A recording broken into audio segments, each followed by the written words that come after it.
B-2 speed bomber fighter jet.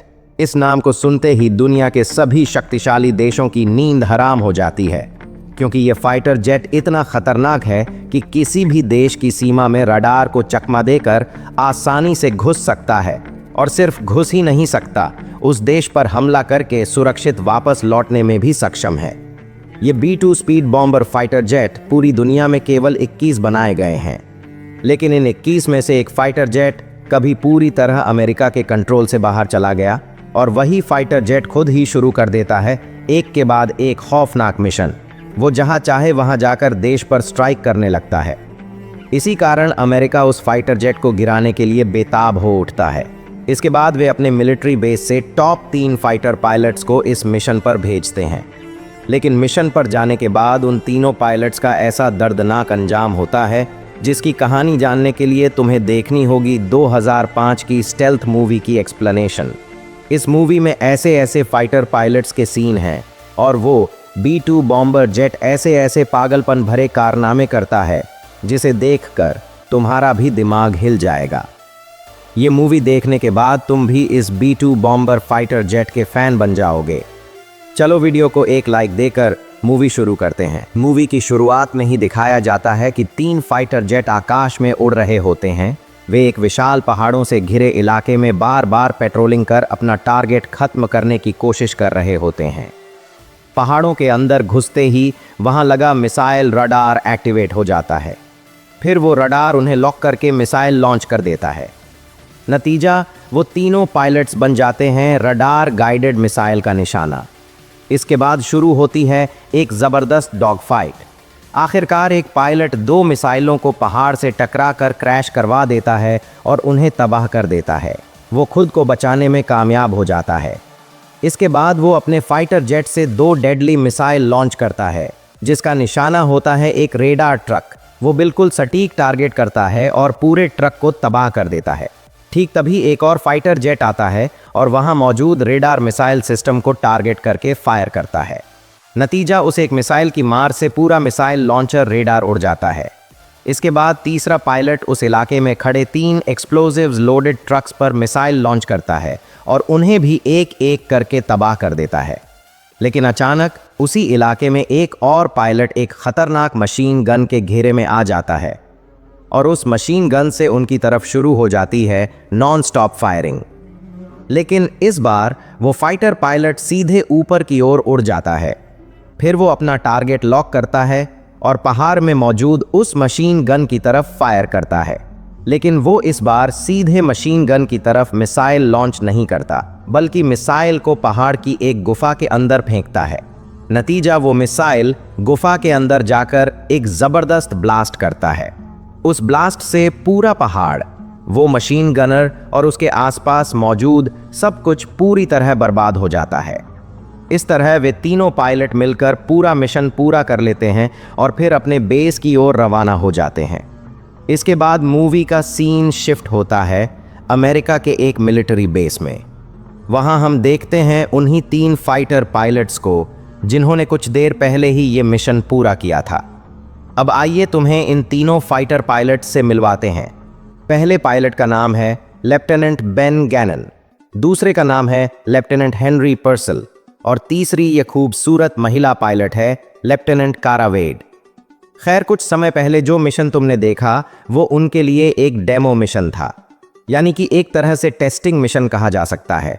पूरे mission का analysis करने के बाद उनका कॉर्पोरल ऑफिसर उन्हें एक जगह बुलाता है और कहता है, तुम लोग इस मिशन में पास हो चुके हो, इसलिए तुम्हें हमारे अगले मिशन के लिए सिलेक्ट किया गया है। इस नए मिशन में तुम्हें एक खतरनाक टेररिस्ट के साथ उसकी पूरी बिल्डिंग को उड़ा देना होगा, और इस कारण से तुम्हें अमेरिका से 300 किलोमीटर दूर अटलांटिक ओशन में मौजूद हमारे एक मिलिट्री बेस में ट्रेनिंग के लिए भेजा जाएगा। नतीजा, मिशन ब्रीफिंग के बाद उन्हें भेजा जाता है अमेरिका से 300 किलोमीटर दूर अटलांटिक ओशन में स्थित एक मिलिट्री बेस में। वहां पहुंचने के बाद वे तीनों अपनी पसंद के अनुसार 3 फाइटर जेट्स चुनते हैं। फिर उन फाइटर जेट्स को लेकर वे मिलिट्री बेस से उड़ान भरते हैं। असल में उनका मकसद था उन फाइटर जेट्स को लेकर स्काई पेट्रोल करना और उन जेट्स की फिटनेस टेस्ट करना। नतीजा, वे एक एक करके तीनों फाइटर जेट्स के साथ एयर पेट्रोल करते हुए आसमान में उड़ते हैं और अंत में फिर उसी बेस पर लैंड करने में सफल होते हैं। फिर वे उन फाइटर जेट्स की फिटनेस रिपोर्ट भी तैयार कर लेते हैं। इसके बाद रात को देखा जाता है कि उस बेस में मौजूद फ्लाइंग ऑफिसर कैप्टन जॉर्ज पहले पायलट लेफ्टिनेंट बेन से कहता है, अच्छा, अगर इस मिशन में तुम्हारे साथ एक स्पीड बॉम्बर फाइटर जेट भेजा जाए तो तुम लोग इस बात को कैसे लोगे? यह बात सुनकर बेन कहने लगता है, सर, यहाँ B-2 बॉम्बर फाइटर जेट कहाँ से आएगा, क्योंकि हमें तो बताया गया था कि केवल हम 3 ही इस मिशन को पूरा करेंगे, और वो भी सिर्फ एक 4th जनरेशन के फाइटर जेट से। लेकिन ठीक उसी समय बेन देखता है कि आसमान कांपाते हुए एक फाइटर जेट उनकी ओर बढ़ रहा है, और कुछ ही पलों में वो फाइटर जेट आकर बेन के सामने उस मिलिट्री बेस के ऊपर लैंड करता है। बाकी 2 पायलट को अंदर ले जाने के बाद और B-2 बॉम्बर फाइटर जेट के सामने खड़ा करके अब उन तीनों को इस फाइटर जेट से परिचित करवाया जाता है। वहां फ्लाइंग ऑफिसर कैप्टन जॉर्ज कहना शुरू करते हैं, यह है हमारा सबसे आधुनिक फीचर से लैस एक फाइटर जेट, और इस फाइटर जेट में मौजूद है AI टेक्नोलॉजी, और इस फाइटर जेट का नाम है B-2 बॉम्बर फाइटर जेट। और इस फाइटर जेट की सबसे खतरनाक और दिलचस्प बात यह है कि इसके अंदर कोई पायलट नहीं होता। मतलब किसी भी मिशन में किसी भी देश के रडार को चकमा देकर उस देश में घुसकर हमला करने के लिए ये फाइटर जेट अकेला ही काफ़ी है। लेकिन कैप्टन की ऐसी बातें सुनकर बेन वहां कहने लगता है, सर, एक रोबोट इतना बड़ा बैटल कैसे लड़ सकता है? जहां हम इंसान होकर भी एनिमी के सामने टिक नहीं पाते, वहां एक रोबोट खुद को कैसे बचाएगा? खैर, वे तीनों पायलट मिलकर इस प्लेन का मजाक उड़ाना शुरू कर देते हैं। वे इस फाइटर जेट को बिल्कुल भी सीरियसली नहीं लेते, बल्कि सब मिलकर इस फाइटर जेट को लेकर हंसी मजाक करने लगते हैं। लेकिन तीसरी महिला पायलट कारा उनके एयरबेस की वेबसाइट से इस B-2 बॉम्बर फाइटर जेट के बारे में थोड़ा रिसर्च करने लगती है, लेकिन उसे उस वेबसाइट में भी वही जानकारी मिलती है जो कुछ देर पहले उनके कैप्टन बता रहे थे।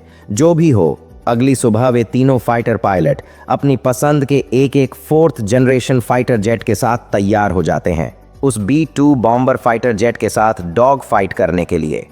यहाँ फ्लाइंग ऑफिसर जॉर्ज उन्हें कहने लगते हैं, अगर तुम लोग इस B-2 बॉम्बर फाइटर जेट को हरा सको तभी मानूंगा कि तुम लोग इस मिशन के लिए परफेक्ट हो, और साथ ही इस मिशन से इस B-2 बॉम्बर जेट को एक्सक्लूड कर दिया जाएगा। फ्लाइंग ऑफिसर की ऐसी बात सुनकर वो तीनों पायलट कहने लगते हैं, अरे इसमें कौन सी बड़ी बात है?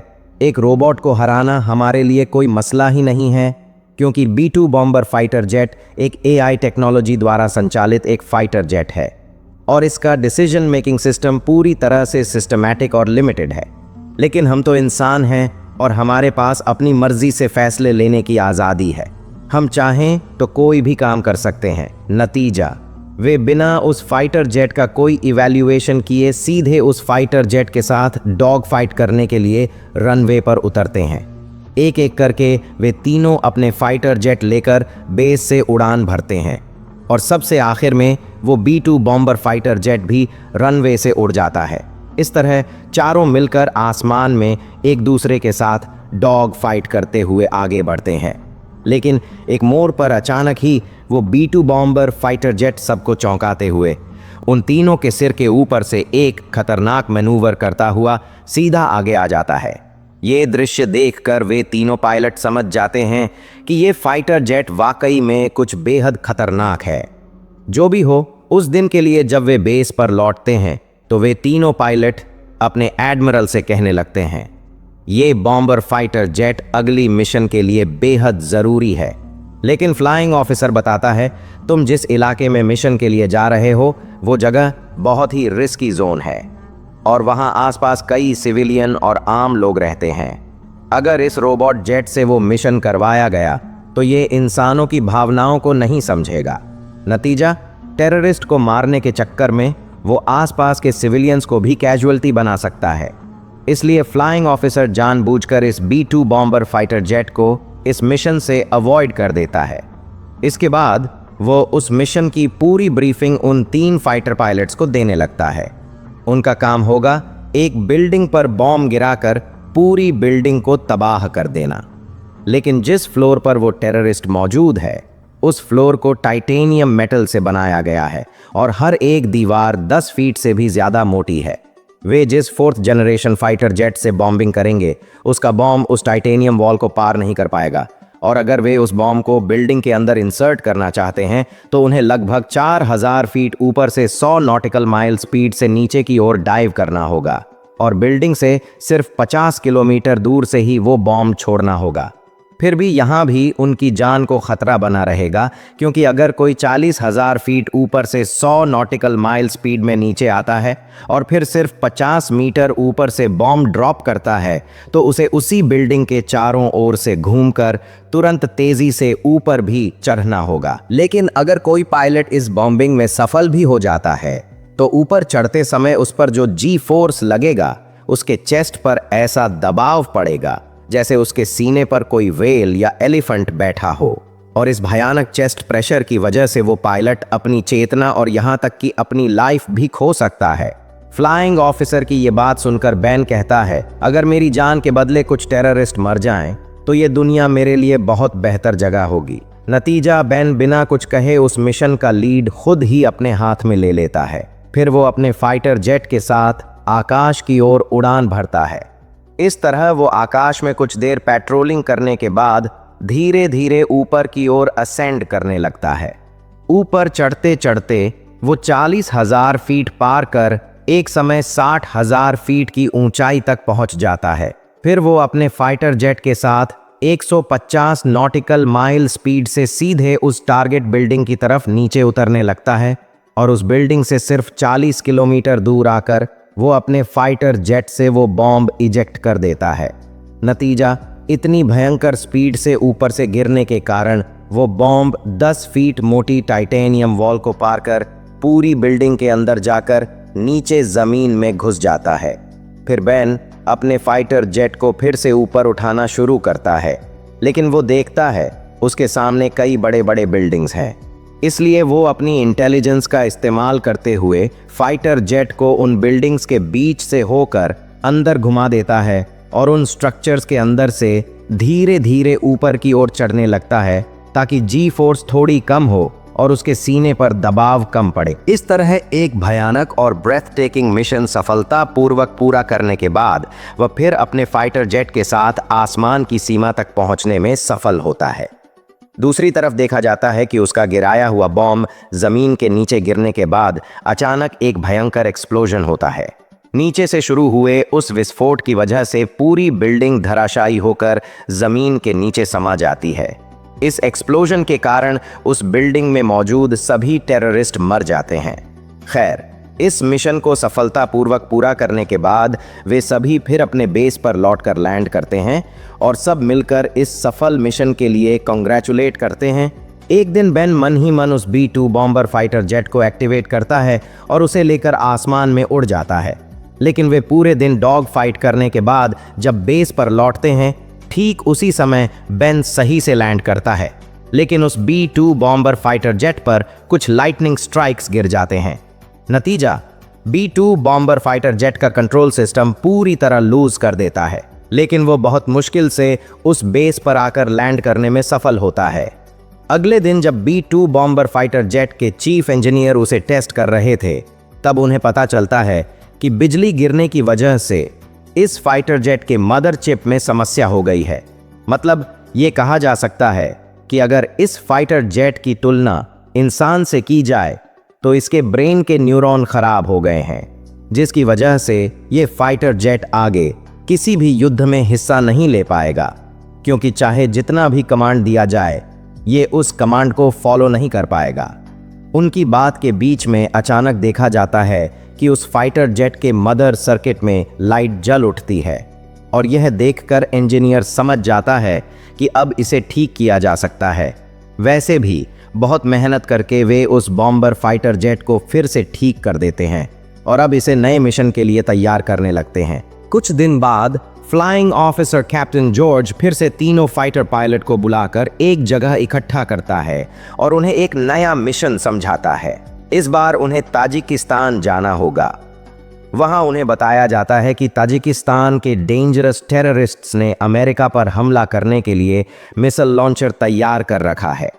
नतीजा, इस बार इस मिशन में उनके साथ B-2 बॉम्बर फाइटर जेट भी जाएगा। लेकिन बेन अपने फ्लाइंग ऑफिसर से कहता है, सर मैं इस B-2 बॉम्बर फाइटर जेट पर कभी भरोसा नहीं कर सकता, क्योंकि ये किसी भी वक्त मैलफंक्शन कर सकता है, और अगर इसका कमांड सिस्टम गड़बड़ हो गया तो आप समझ ही सकते हैं कि यह कितना भयानक डिजास्टर पैदा कर सकता है, क्योंकि कुछ दिन पहले ही इसे लाइटनिंग स्ट्राइक लगा था, तब इसका कमांड सिस्टम पूरी तरह डैमेज हो गया था। अगर युद्ध के दौरान किसी भी तरह की दुर्घटना हो जाए और इसका कमांड उलट पुलट हो जाए तो यह बहुत खतरनाक काम करेगा। लेकिन फ्लाइंग कमांडर उसे आश्वस्त करता है, यह कभी भी तुम्हें नुकसान नहीं पहुंचाएगा, क्योंकि इसका पूरा कंट्रोल हमारे बेस के सोल्जर्स के हाथ में होगा।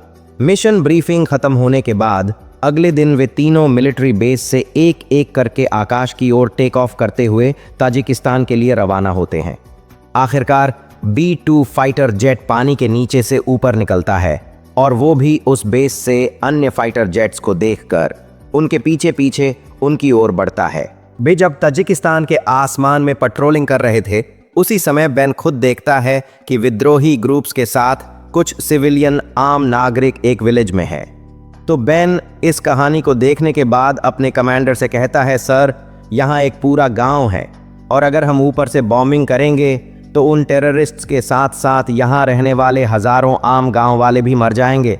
मैं नहीं चाहता कि कुछ टेररिस्ट्स के लिए पूरा गांव वाइप आउट हो जाए।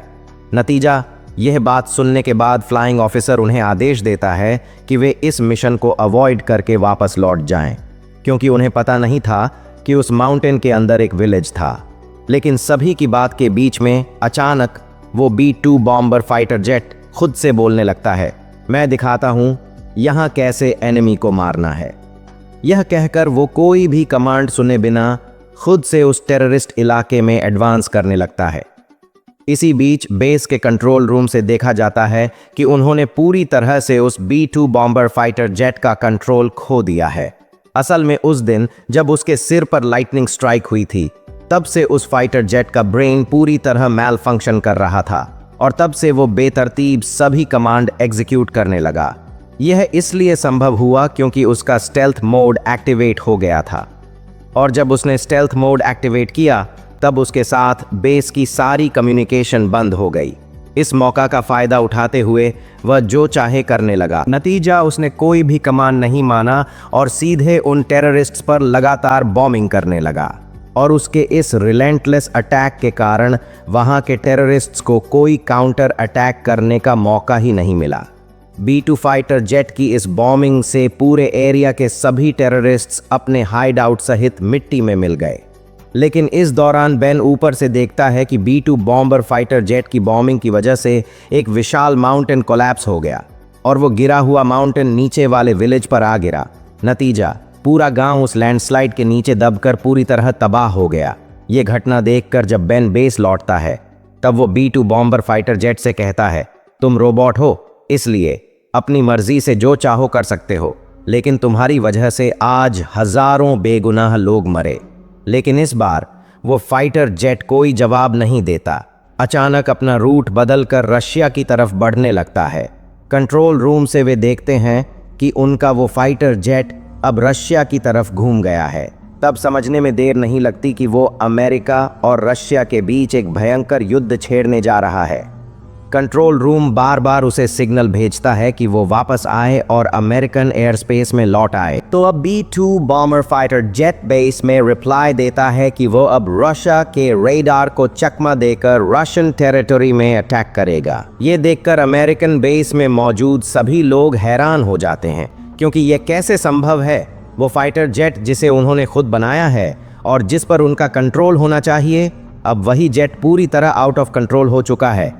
असल में उस फाइटर जेट में AI टेक्नोलॉजी का सबसे आधुनिक सिस्टम था, लेकिन उस दिन लाइटनिंग स्ट्राइक होने के कारण उसका पूरा सिस्टम खराब हो गया था, और ये बात बेस के कंट्रोल रूम के ऑफिसर्स ने समझ ही नहीं पाई। नतीजा, कंट्रोल रूम ने कोई देरी किए बिना फ्लाइंग ऑफिसर को आदेश दिया कि किसी भी हालत में इस B-2 बॉम्बर जेट को मिसाइल से मारकर डिस्ट्रॉय करना होगा, क्योंकि ये रोग जेट जिस तरह मैल फंक्शन कर रहा है, उससे पूरा अमेरिका एक बड़े खतरे में पड़ सकता है। 3 फाइटर पायलट्स मिलकर अब उस B-2 बॉम्बर फाइटर जेट को न्यूट्रलाइज करने के लिए उसके साथ एक भयंकर डॉग फाइट शुरू करते हैं।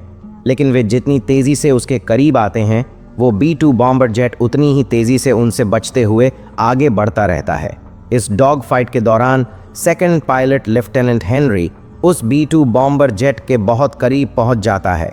वो टारगेट लॉक करता है और अपने फाइटर जेट से एक मिसाइल फायर करता है, लेकिन वो B-2 बॉम्बर जेट उस मिसाइल को डॉज कर किनारे निकल जाता है और वो मिसाइल एक माउंटेन की तरफ जाकर लग जाता है, जिससे एक बड़ा विस्फोट होता है।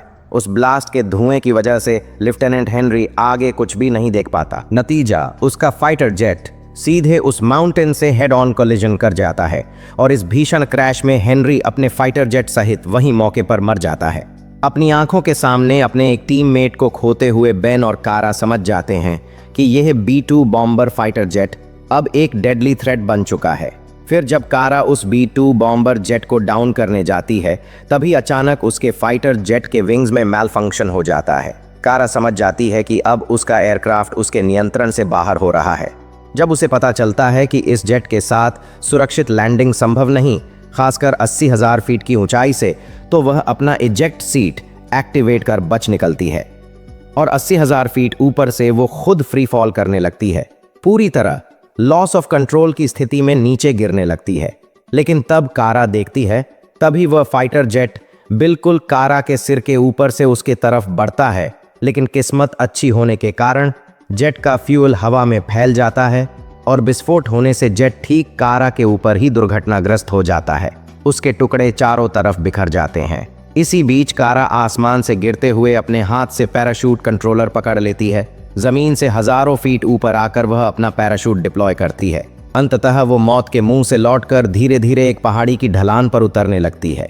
लेकिन ठीक उसी वक्त ऊपर विस्फोटित हुए जेट की आग उसके पैराशूट पर फैल जाती है। आग में पैराशूट पूरी तरह जलकर राख हो जाता है। नतीजतन वो फिर से भयंकर गति से नीचे गिरने लगती है।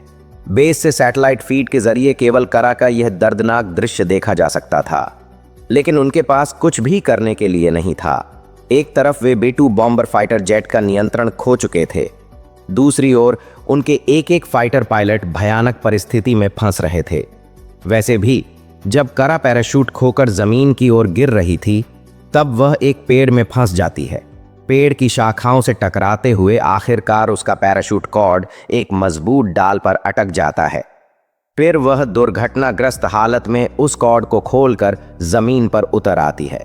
इसी बीच अमेरिकन कंट्रोल ऑफिसर्स कारा का स्थान ट्रैक करके पता लगाते हैं कि वो जिस देश में लैंड हुई है वो देश नॉर्थ कोरिया है। आप समझ सकते हैं नॉर्थ कोरिया कितना खतरनाक इलाका है। दूसरी ओर देखा जाता है कि B-2 बॉम्बर फाइटर जेट का फ्यूल खत्म हो रहा है। वो पास में मौजूद एक फ्यूल स्टेशन पर जाता है और वहां रीफ्यूलिंग करने की कोशिश करता है, लेकिन बेस से पहले ही व्यवस्थित निर्देश दिया गया था कि B-2 फाइटर जेट किसी भी हालत में उस फ्यूल स्टेशन से फ्यूल इकट्ठा ना कर सके। इसलिए वो जब भी फ्यूल टैंक में पाइप डालने की कोशिश करता है, एक्सेस डिनाइड हो जाता है। इसके बाद वह गुस्से में आकर उस पाइप में गोली मार देता है और पूरा पाइपलाइन नष्ट कर देता है। फिर वह खुद बनाई हुई एक तार वाली इंजेक्शन पाइप डालकर फ्यूल लेने लगता है। फ्यूल टैंक भरकर वह फिर दूसरी दिशा में उड़ जाता है। ठीक उसी समय बेन समझता है कि उसके प्लेन का फ्यूल लगभग खत्म हो चुका है, इसलिए वो स्पेस फ्यूल स्टेशन की ओर रवाना होता है। अब वो बिना किसी परेशानी के इंजन में फ्यूल पाइप डालने में सफल होता है। ठीक उसी वक्त B-2 फाइटर जेट उसके पास लौट आता है और फ्यूल स्टेशन के चारों ओर चक्कर लगाने लगता है। यहाँ दिखता है कि B-2 बॉम्बर फाइटर जेट ने फ्यूल स्टेशन के पाइप में गोली मार दी, जिससे चारों तरफ फ्यूल फैल जाता है और वहाँ एक तरह का फ्यूल बॉल बन जाता है। जब बेन फ्यूल ले रहा था, उसी समय B-2 बॉम्बर फाइटर जेट उस फ्यूल बॉल के बीच से एक भयंकर मुद्रा में उड़ जाता है। इससे तेज हवा की टक्कर से फ्यूल में आग लग जाती है। आग चारों ओर फैल जाती है। यह दृश्य देखकर बेन समझ जाता है कि यह B-2 बॉम्बर फाइटर जेट जानबूझकर उसे मारने की कोशिश कर रहा है। इसलिए वह फ्यूल लिए बिना उस जलते हुए गोले से बाहर निकलने की कोशिश करता है। आखिरी पल में वो उस आग के घेरे से निकलने में सफल हो जाता है।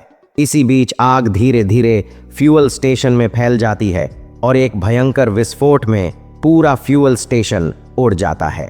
दूसरी ओर कारा नॉर्थ कोरिया के अंदर गिर जाती है। जमीन पर उतरते ही वो पहले एक नाले में जाकर पेट भरकर पानी पीती है, फिर आसपास देखती है कि कुछ लोग उसकी ओर बढ़ रहे हैं, इसलिए वो जल्दी से एक पहाड़ के पीछे जाकर छिप जाती है। लेकिन अचानक वो देखती है कि उसके सामने एक छोटी लड़की खड़ी है। वो कुछ समझाने से पहले लड़की चीखने लगती है। परिणाम स्वरूप कारा फिर भागने को मजबूर होती है। कुछ ही देर बाद किम जोंग उनकी सेना हेलीकॉप्टर लेकर उस गांव में उतरती है और वे उस विदेशी पायलट को खोजने लगते हैं। एक सैनिक कारा की फाइटर पायलट की पोशाक देखकर समझ जाता है कि एक अमेरिकन फाइटर पायलट उनके देश में लैंड हुआ है और वे शक करने लगते हैं कि वो जासूस बनकर कोई गुप्त जानकारी चुराने आया है। इसलिए सैनिक कारा को खोजते हुए आखिरकार उसकी लोकेशन पता लगाते हैं। वे लगभग 3-4 किलोमीटर दूर पहाड़ से स्नाइपर से उसे निशाना बनाकर गोली चलाते हैं, लेकिन गोलियां उसके सीने के बजाय हाथों में लगती हैं और वह तुरंत जमीन पर गिर पड़ती है। दूसरी ओर बेन भागकर फिर से B-2 बॉम्बर फाइटर जेट के साथ डॉग फाइट शुरू कर देता है।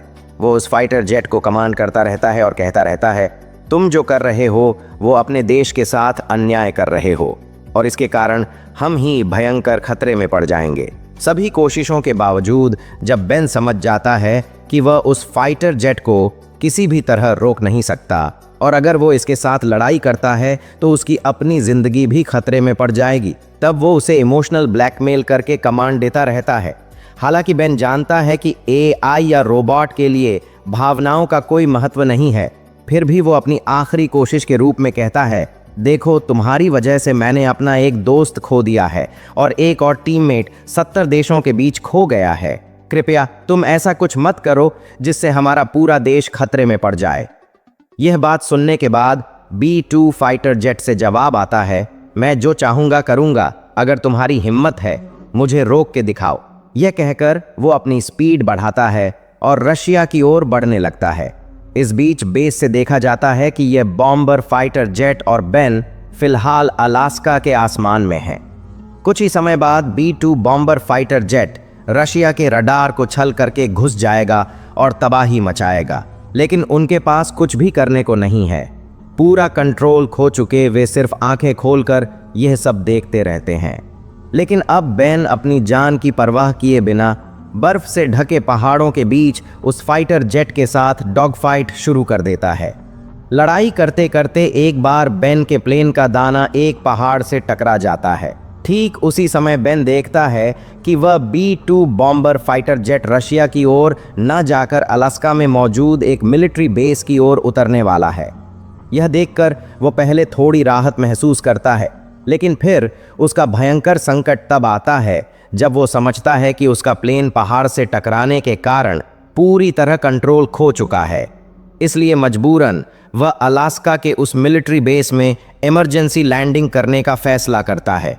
अंत में दुर्घटनाग्रस्त स्थिति में वह उस मिलिट्री बेस की रनवे पर लैंड करने में सफल होता है, लेकिन लैंडिंग करते ही बेन का प्लेन पूरी तरह टूट फूट कर नष्ट हो जाता है और लैंडिंग के तुरंत बाद अलास्का के उस बेस के बचे हुए सैनिक उसके पास आकर उसे गिरफ्तार कर लेते हैं। बेन को गिरफ्तार करने के बाद उसे एक कमरे में ले जाया जाता है और तभी एक डॉक्टर बेन को एक इंजेक्शन लगाने के लिए तैयारी करने लगता है। असल में अगर ये इंजेक्शन बेन के शरीर में लगा दिया जाए तो वो अपने मस्तिष्क का कंट्रोल खो देगा, जिसके कारण उसे जो कुछ भी पूछा जाएगा वो सब सच सच बता देगा। लेकिन इंजेक्शन लगाने से पहले बेन उसे घुमाकर उस डॉक्टर के शरीर में ही लगा देता है। फिर वो उस कमरे से बाहर आता है, एक बंदूक उठाता है और धीरे धीरे आगे बढ़ने लगता है। बेन जैसे ही बाहर निकलता है वो देखता है कि ठीक उसके सामने वही B-2 बॉम्बर फाइटर जेट खड़ा है। वहां जाकर वो देखता है कि अलास्का के कुछ सैन्य अधिकारी उस फाइटर जेट के सिस्टम के अंदर की मदर चिप खोलकर उसकी जांच करने की कोशिश कर रहे हैं। अचानक 4-5 लोगों को आगे देखकर बेन तुरंत उनकी तरफ बंदूक तानता है और उन्हें आदेश देता है कि वे अपने हथियार नीचे रखें। इसलिए सैन्य अधिकारी मजबूर होकर अपनी छोटी पिस्तौलें जमीन पर फेंक देते हैं। इस मौके पर बेन सभी को गोली मार देता है और तेजी से B-2 बॉम्बर फाइटर जेट के अंदर घुस जाता है। इस बीच अलास्का के सैन्य ठिकाने पर अचानक हुई इस हमले के कारण बाहर मौजूद सभी सैनिक हथियारों के गोदाम में जाकर बंदूकें लेकर बेन की ओर दौड़ने लगते हैं। जेट के अंदर घुसते ही बेन फिर से उस प्लेन को कमांड करना शुरू करता है और कहता है, देखो, तुमने मेरे 2 दोस्तों को मार दिया, लेकिन मैंने तुम्हें बचा लिया। ये लोग तुम्हारी मदर चिप खोलकर तुम्हें नष्ट कर देते। स्वार्थ का कोई मतलब नहीं होता, एक दूसरे पर विश्वास ही असली ताकत है। बेन की ये बात सुनते ही वो फाइटर जेट अपनी एआई तकनीक से जवाब देता है और कहता है, मैं तुम्हें यहाँ से बचा कर ले जाऊंगा और इस उपकार का कर्ज मैं जरूर चुकाऊंगा। इसी बीच और सैनिक बंदूक लेकर उस फाइटर जेट पर गोली चलाने लगते हैं, लेकिन इस बार B-2 फाइटर जेट स्वतः एक मिसाइल सक्रिय करता है और उस मिसाइल से सामने की एक विशाल दीवार समेत सैनिकों को उड़ा देता है। फिर वो बेन को लेकर सैन्य ठिकाने से आकाश की ओर उड़ान भरता है।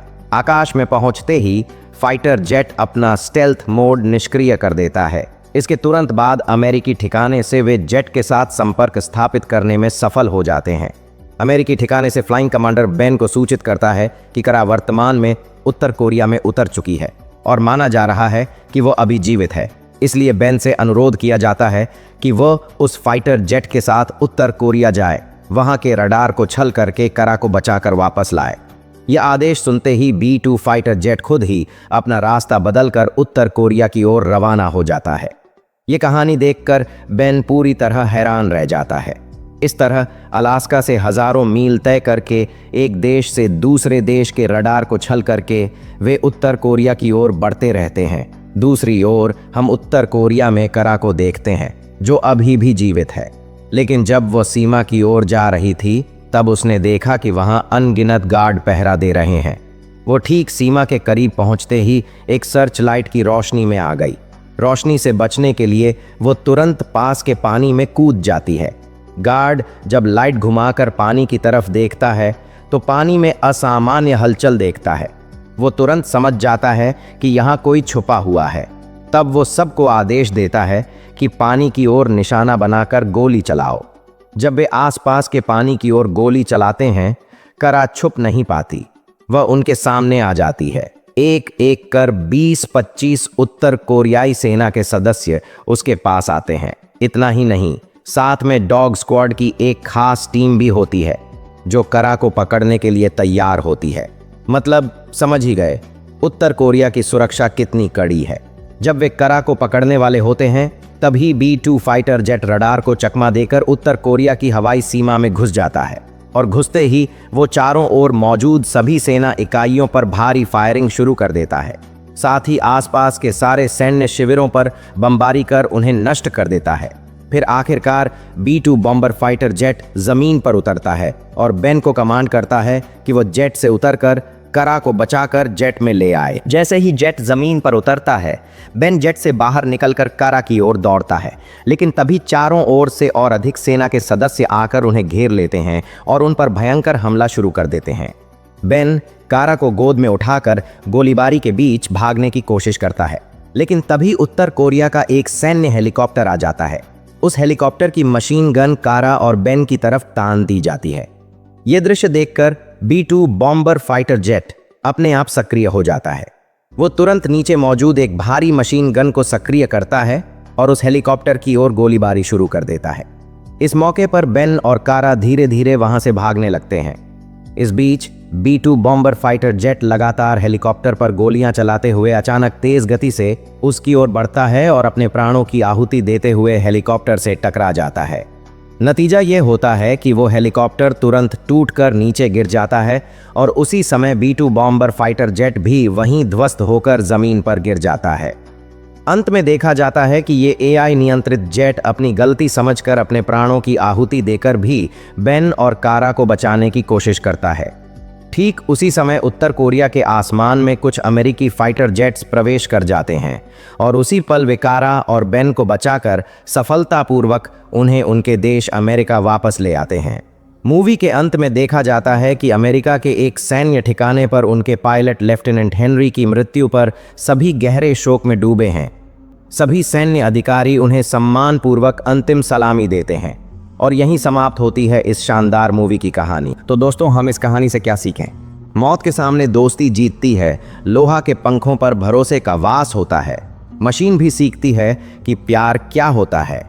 तो दोस्तों, जो हॉरर मूवी पसंद करते हैं उनके लिए हाल ही में मैंने एक हॉरर स्पेशल मूवी अपलोड की है, जहां इंडोनेशिया के वेस्ट जावा में स्थित एक पहाड़ को केंद्र में रखकर कहानी बनाई गई है, जो अपनी प्राकृतिक सुंदरता के साथ साथ अर्बन लेजेंड और रहस्यमय घटनाओं के लिए भी प्रसिद्ध है। उस पहाड़ पर हाइकिंग करने कुछ दोस्त गए थे और उनके इस छोटे से एडवेंचर में एक के बाद एक भयानक और स्पाइन चिलिंग घटनाएं घटी। सच्ची घटनाओं पर आधारित ये कहानी डराने के साथ साथ आपको काफी भावुक भी बना देगी। काला जादू, अलौकिक शक्तियां और भूतहा रहस्यों से भरी इस कहानी का अंत जानना चाहते हैं तो ऊपर दिए वीडियो पर अभी क्लिक करें और पूरी एक्सप्लेन देख लें।